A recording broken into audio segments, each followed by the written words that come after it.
and LT. Previous slide 1 of 5. Next slide in GT. Left, Susan Rauscher of South Portland, me, and her 2 children, Maci, left, 9, and Anna, 11, braved the frigid temperatures at Fort Williams Park in Cape Elizabeth on Friday.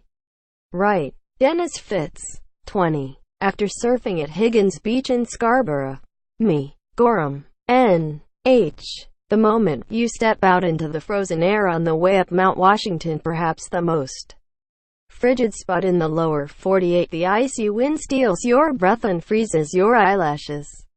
You can't blink. The cold stabs your face and numbs your earlobes to rubber. It's an icy hell, said Amy Laughlin, 50, who was visiting from Austin, Texas, and scaling the mountain, the highest in the Northeast, in the back of a snow coach van retrofitted with tank-like treads to handle the blowing snow and treacherous roads. Sign up for the morning briefing newsletter, with much of the Northeast and Midwest feeling like a block of ice. The temperature here in the high peaks of New Hampshire's White Mountains was forecast to drop to 40 degrees below zero overnight Friday. The wind chill could make the air feel as cold as 100 below zero. That is not a typo. Negative 100. We should end up being the coldest location tonight in the lower 48, said Mike Carmen, senior meteorologist at the Mount Washington Observatory, who was one of a handful of scientists and others huddled at the top of one of the most dangerous and forbidding places in the country. We basically just start saying it's stupid cold outside. The temperature on Mount Washington had plunged to 26 below on Friday afternoon, 70 degrees below. With wind chill factored in, the wind had gusted up to 122 miles per hour. Only specially outfitted vehicles are allowed on the roads up the mountain at this time of year. And on Friday, snowdrifts and ferocious winds blocked even the snow coach from going farther. It was only getting worse here and all across the Northeast in the wake of a bomb cyclone that turned Boston streets into an Arctic Sea and left 3-foot snowdrifts across New England. Weather forecasters were predicting temperature lows that could shatter century-old records in Worcester, Mass., Hartford and elsewhere. Millions of people from Florida to Maine were left shivering as schools closed and flights were canceled this week. Officials said that 7 deaths appear to be tied to the weather. Windows splintered. Car batteries died. Along the Maine coastline, the flooding left icebergs in people's yards. Ice fishermen had to keep their smelt bait close to them for fear it would freeze solid. Even snowmobiles coughed and sputtered and refused to start.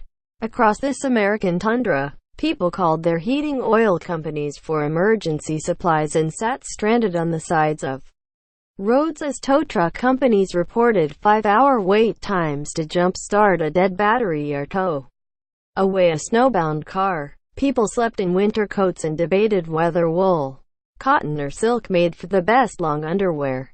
In Schenectady, NY, it got so cold and drafty that Chris Bendix, an engineering student, rigged up a blanket cave by raising a bed, hanging blankets from the side and sleeping inside the makeshift cave, snug against the baseboard heaters.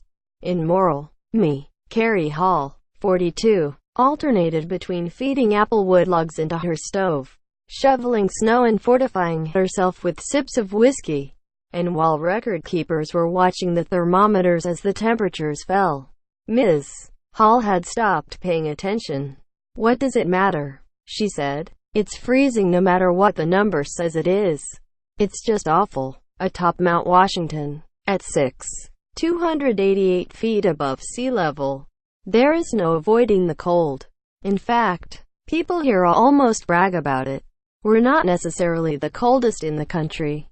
We're not necessarily the windiest. It's the combination that we have of the winds and the temperatures and a lot of fog and a lot of snow. Mr. Carmen said. That, he said, is why we consider ourselves one of the most extreme places on Earth. The meteorologists make hourly trips outside to check their instruments and measure the temperature, wind speed and precipitation. so they sheathe themselves in 5 layers and pull on ski masks and goggles. But the cold always finds a way to sneak in. It kinda feels like you're stepping out into a pool of cold water, Mr. Carmen said. Even within a few minutes of standing outside at 900 feet, 2/3 of the way up, toes and fingers, including those wrapped in multiple layers of clothing, can quickly go numb. The wind turns snowflakes into projectiles that feel as if they are piercing any skin that is exposed. It was enough to send Ms. Laughlin back into the snow coach while her husband, James, continued to brave the elements.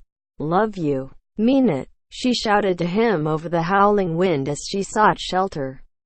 Mr. Laughlin, whose face was unprotected, returned moments later, his face a stinging red and his eyelashes stuck together. "I learned a valuable lesson out there," he said. "Goggles. Just driving on the roads around here was an ordeal on Friday, as one young couple found out after they spent Thursday night in a nearby cabin.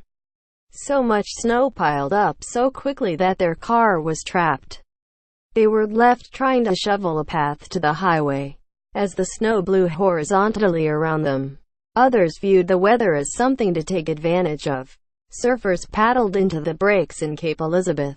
Me, Tim Denoncourt, 26, and Ian Hancock, 25, were preparing their skis at the base of Mount Washington to spend the day avalanche training. Both used the cold weather. They seemed relatively unfazed at the prospect of being on the mountain in the deep freeze. Mr. Denoncourt said he knows it is cold when I can't feel my face after 5 minutes, but as eye-popping as the wind chill and real field temperatures may be, scientists say they are an imperfect way to measure the cold. The concept of wind chill traces back to Antarctica, where 2 scientists, Paul Seipel and Charles Passil, came up with a way of measuring how wind affects cold. Their simple experiment in the 1940s involved hanging plastic bottles of water in the wind to see how quickly they froze. From that, they extrapolated the relationship between cold and wind that suggests what it feels like outside, and the likely effect on exposed skin that make for the highlight of so many winter weather forecasts.